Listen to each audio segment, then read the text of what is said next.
Bonjour, chers amis auditeurs et auditrices. Hervé Choseville à l'antenne. Je suis très heureux, comme chaque semaine, de vous retrouver pour l'émission Panorama Info. Aujourd'hui, je vais évoquer à nouveau l'Artsakh, c'est-à-dire le Haut-Karabakh, avec un peu d'amertume et beaucoup d'espoir. En effet, certains de nos amis auditeurs ont peut-être remarqué que depuis plus de 2 mois, je ne fais plus jamais mention du comité de jumelage Corse-Arménie, que j'avais pourtant souvent évoqué sur ces ondes entre octobre et décembre 2020. J'avais participé à sa création à Bastia et à sa promotion. Et le fondateur de ce comité m'avait même bombardé secrétaire du comité alors que je ne lui avais rien demandé. Je l'ai invité, ce fondateur, ce président de comité, pour une émission qui fut diffusée sur ces ondes en octobre 2020, je crois. J'ai contribué financièrement, j'ai participé à la collecte de vêtements et de médicaments organisés en Corse par le comité, et j'ai même moi-même transporté dans les bagages une partie de ces vêtements et une partie de ces médicaments jusqu'à Stepanakert, la capitale de la République d'Artsakh, en décembre dernier. Je précise que j'ai bien sûr payé ce voyage de ma poche, c'est-à-dire Bastia-Erevan, aller et retour.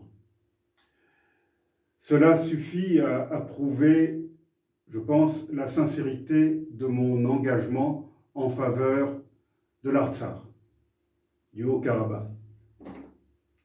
Cependant, il est des principes d'éthique et de transparence sur lesquels je ne transige jamais. J'ai donc démissionné en janvier dernier de ce comité dont je n'approuvais pas la gestion. Je n'en dirai pas plus publiquement.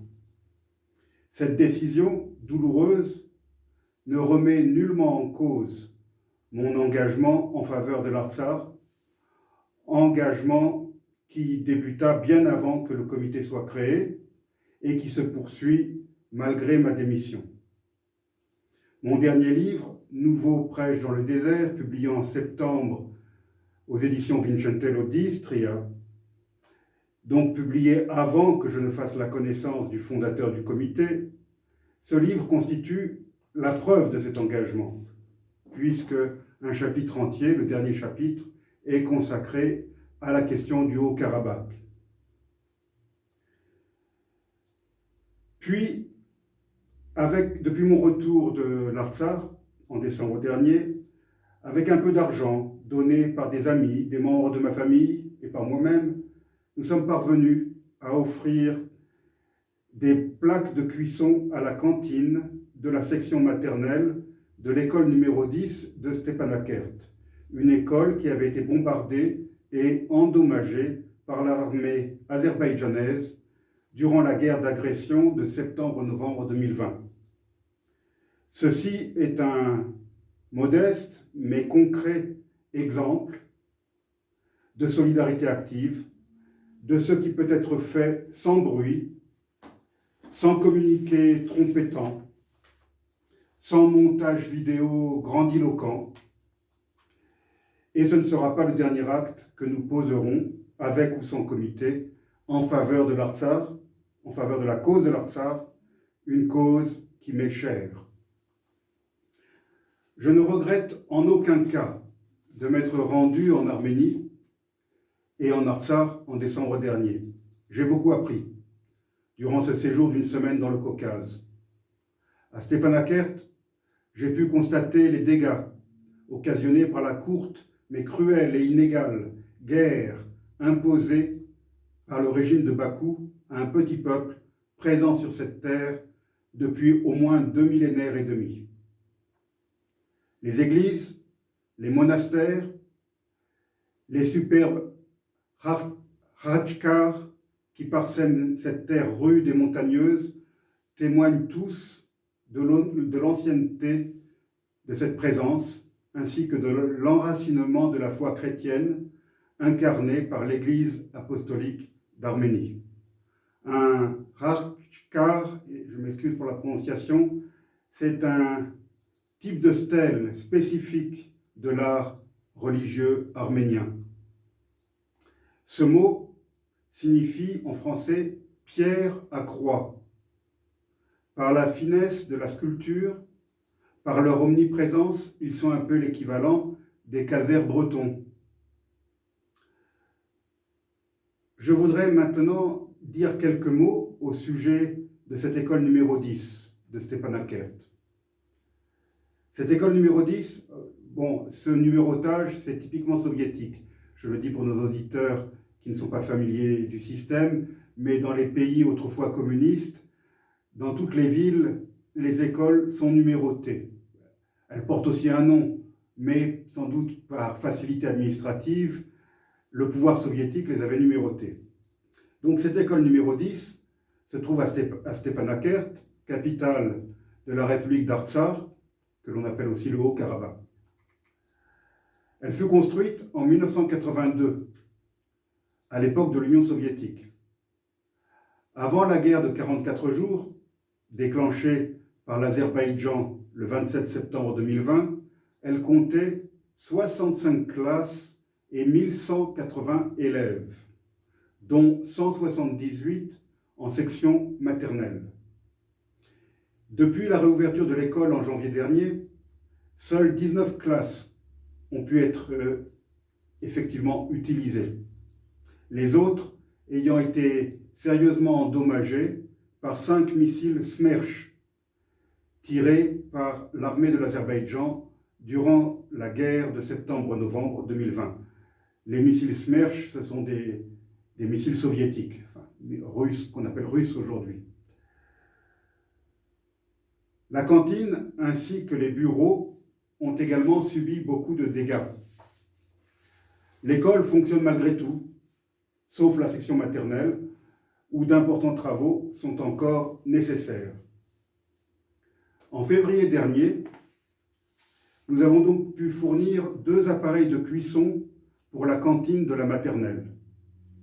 Nous réunissons actuellement d'autres fonds afin de pouvoir acheter un réfrigérateur qui s'avère absolument indispensable pour le bon fonctionnement de la cantine. Tout cela existait avant, mais cela a été malheureusement détruit par les bombardements azerbaïdjanais. Je tiens à remercier tout particulièrement M. David Gabrielian, jeune et dynamique professeur de français de Stepanakert, que j'avais eu le plaisir de côtoyer pendant mon séjour là-bas. C'est grâce à lui que nous avons pu réaliser notre petit projet pour l'école numéro 10. Je vous propose à présent d'écouter la voix de David. Il vous parle depuis cette école, depuis Stepanakert, la capitale de l'Artsakh. Je m'appelle David Gabrielian, je suis un professeur de français. Comme vous savez, après la guerre de l'Artsakh, l'école numéro 10 a été fortement bombardée. Et après cela, il fallait acheter beaucoup de choses pour l'école.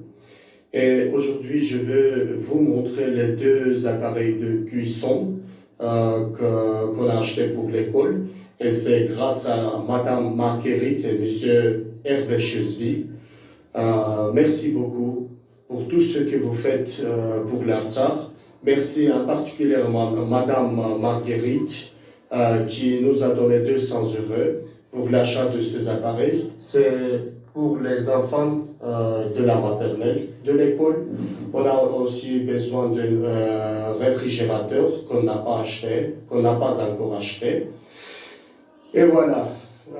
Merci Madame Marguerite pour votre générosité, pour votre humanisme. Je peux vous considérer comme une vraie amie de l'Artsakh. Merci. Comme vous savez, après la guerre, l'école a été bombardée très fortement.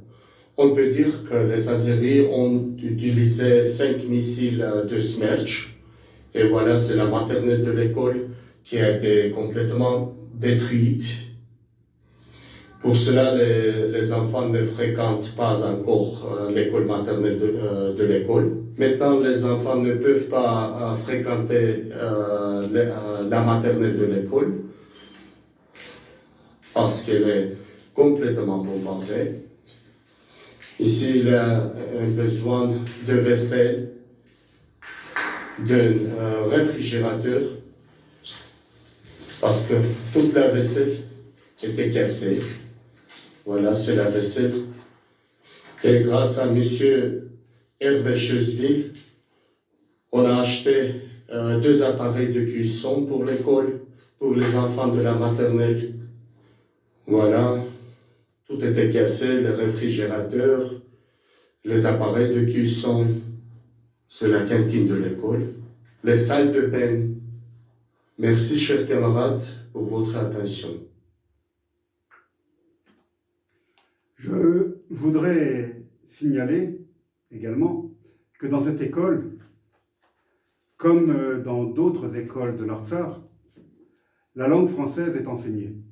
Et David en est l'exemple. C'est comme je l'ai dit, un professeur de français. Rappelons que le dernier sommet de la francophonie s'est tenu en 2018 à Erevan, la capitale de l'Arménie voisine, et que grâce à la grande diaspora arménienne, très présente en France depuis le génocide de 1915, génocide commis par les Ottomans, c'est-à-dire par le pouvoir turc de l'époque. Donc, c'est l'époque, après 1915, où cette diaspora arménienne s'est réfugiée en France et y a fait souche, ainsi que dans d'autres pays. Et c'est donc grâce à elle que le français occupe une place de choix dans l'enseignement, tant en Arménie qu'en Artsakh. Charles Aznavour n'y est pas pour rien.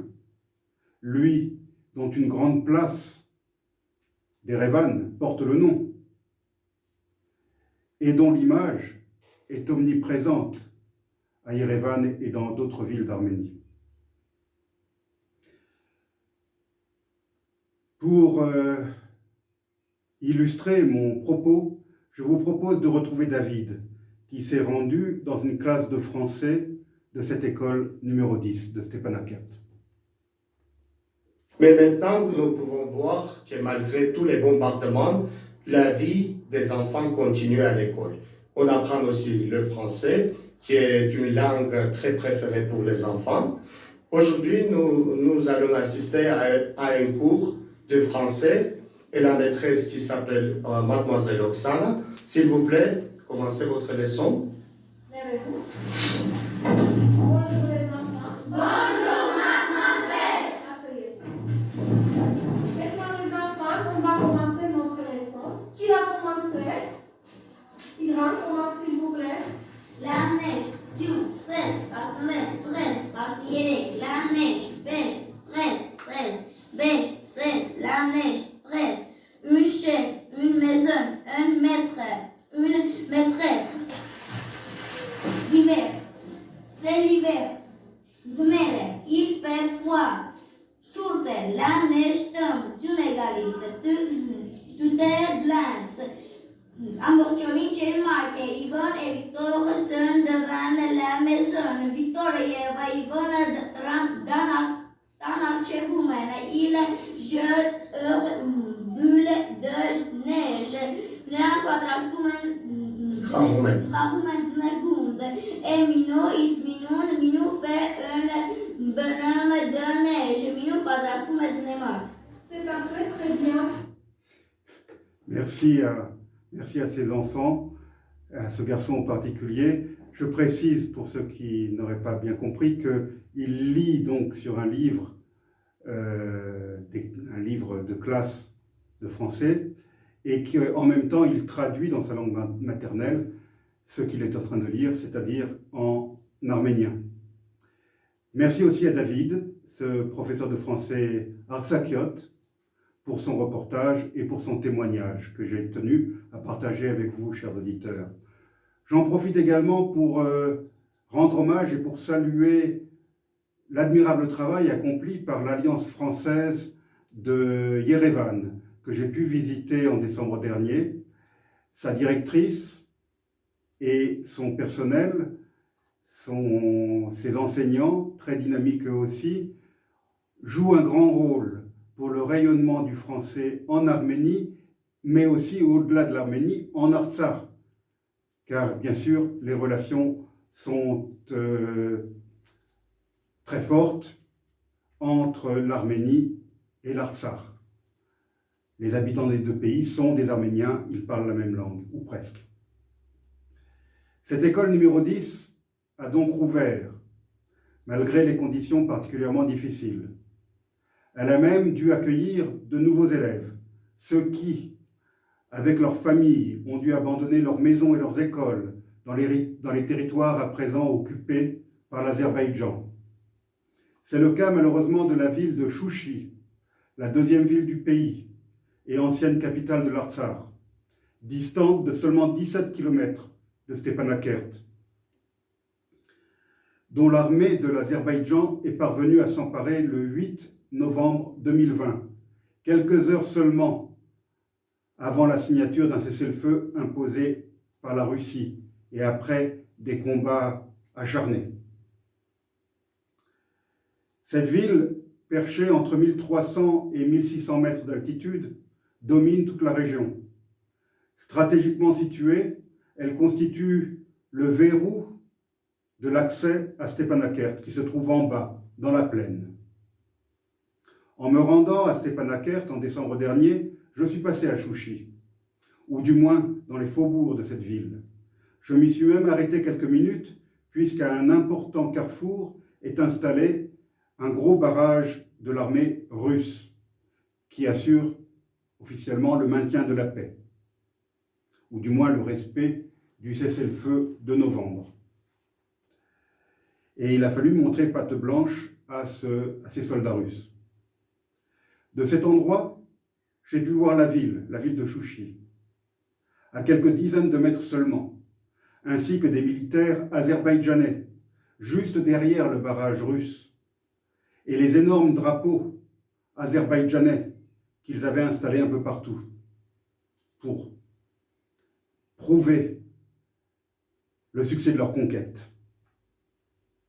Avant d'être prise, cette ville, riche en monuments d'une haute importance culturelle et religieuse, cette ville donc avait subi de nombreux bombardements qui ont même gravement endommagé la cathédrale Gazanchetsovsk, c'est-à-dire la cathédrale du Saint-Sauveur, qui était jusque-là le siège du diocèse de l'Artsakh de l'Église apostolique d'Arménie. Construite entre 1868 et 1887, c'est-à-dire à l'époque de l'Empire russe, cette cathédrale fut consacrée en 1888. Elle fut endommagée une première fois en mars 1920, lors des massacres d'Arméniens perpétrés à Chouchi par les Azerbaïdjanais. Durant la période soviétique qui s'ensuivit, la cathédrale fut laissée à l'abandon. Pendant la première guerre du Haut-Karabakh, l'armée azerbaïdjanaise la transforma en armurerie, y stockant des centaines de missiles. Durant la récente guerre de septembre-novembre dernier, elle fut bombardée à 2 reprises et son dôme a été éventré par un missile azerbaïdjanais. Voilà, chers auditeurs, ce que je pouvais dire aujourd'hui au sujet de l'Artsakh, de l'école numéro 10, et le témoignage de David que j'ai tenu à partager avec vous. Vous l'aurez sans doute remarqué, depuis plusieurs semaines, nos grands médias ne parlent plus de l'Artsakh. On dirait qu'on l'a oublié. Alors, c'est pourquoi j'ai décidé aujourd'hui d'en parler à nouveau. Et je vous demande, chers amis, d'en parler également autour de vous, de faire écouter cette émission de radio, ainsi que sa version vidéo, afin que l'on n'oublie pas en Europe occidentale, ce petit peuple qui s'accroche à ses montagnes, à sa terre ancestrale. Et pour terminer, en vous disant à la semaine prochaine, je vous propose d'écouter le très bel hymne national de la République de l'Artsakh, État non reconnu, mais bel et bien existant sur le terrain, puisque j'ai eu l'honneur de le visiter.